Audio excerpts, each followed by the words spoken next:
Most people think the team doctor's job is to keep players safe.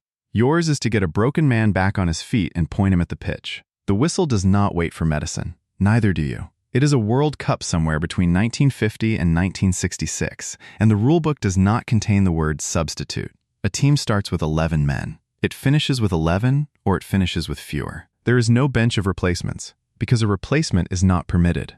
When a man goes down, he has two futures. He gets up, or his team plays the rest of the match, a body short. You are the person who decides which. Not the referee, not the manager. You, with a bucket of cold water and 30 seconds on the grass. The world calls you a trainer. The world does not look too closely at what the job requires. Your kit fits in one hand. A bucket of cold water. A sponge, wrung out across a whole career. Smelling salts for the men who stop answering. A roll of bandage.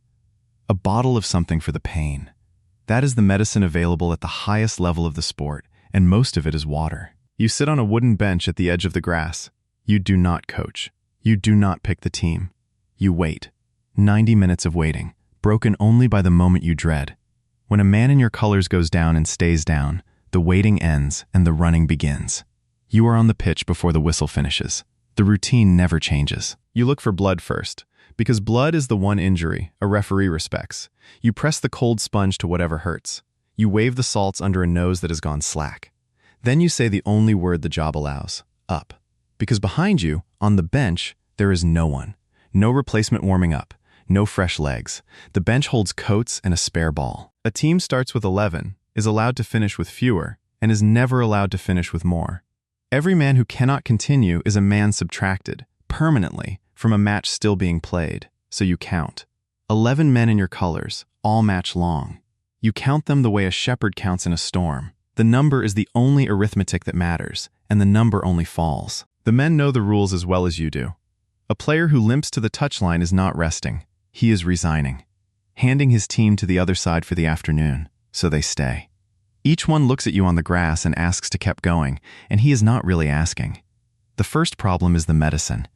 You carry cold water and a sponge against injuries a modern hospital would send to surgery. A boot catches a man's skull, and he cannot name the day.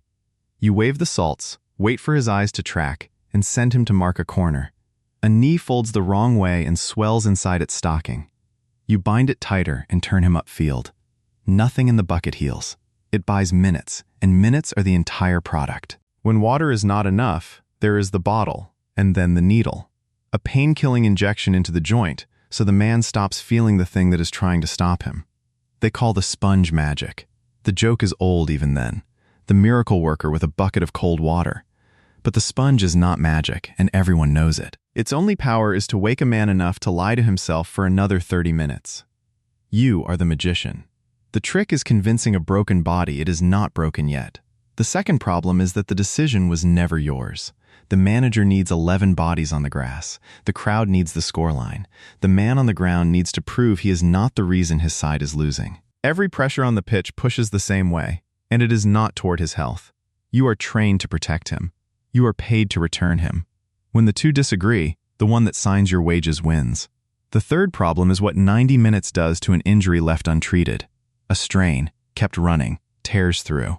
A hairline crack, kept loaded, splits. Men finished the biggest matches of their lives on breaks they could no longer feel, because the alternative was leaving 10 teammates to hold the line alone.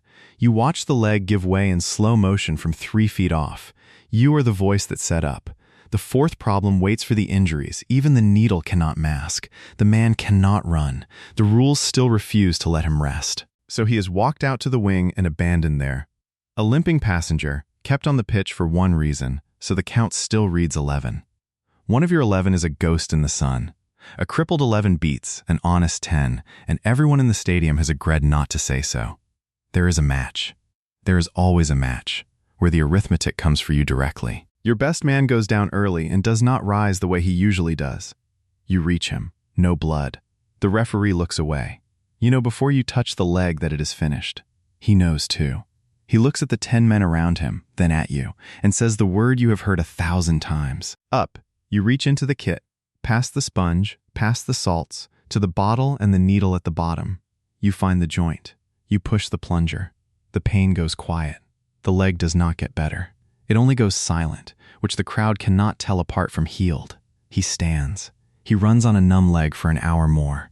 The team keeps its 11. Nobody on the terraces sees the needle. They see a man rise and jog back into position, and they cheer, because that is what the moment looks like from a distance. From 3 feet, it looks like what it is. The record keeps the score. It keeps the trophy, the winning goal, the name of the man who limped through the second half and is called a hero for it. The record does not keep the walk he had for the rest of his life. It does not note the joints that never closed, the careers that ended at 28, the men who could not climb their own stairs by 50. In 1965, English football finally allowed a single substitute, for injury only. The World Cup held out until 1970. By then, the rule had already been written into the bodies of everyone who came before it, by the men with buckets who were told to fix the unfixable and did the only thing the job allowed. They sent them back up. The word substitute arrived too late to spare a single one of them. Most people think the team doctor's job was to keep players safe. For 20 years at the top of the game, the job was to make sure the count still read 11, whatever it cost, the man who made the number. History remembers the scores. It does not remember the sponge. Next time, the medieval barber who pulled teeth, set bones, and cut hair, in that order, with the same blade.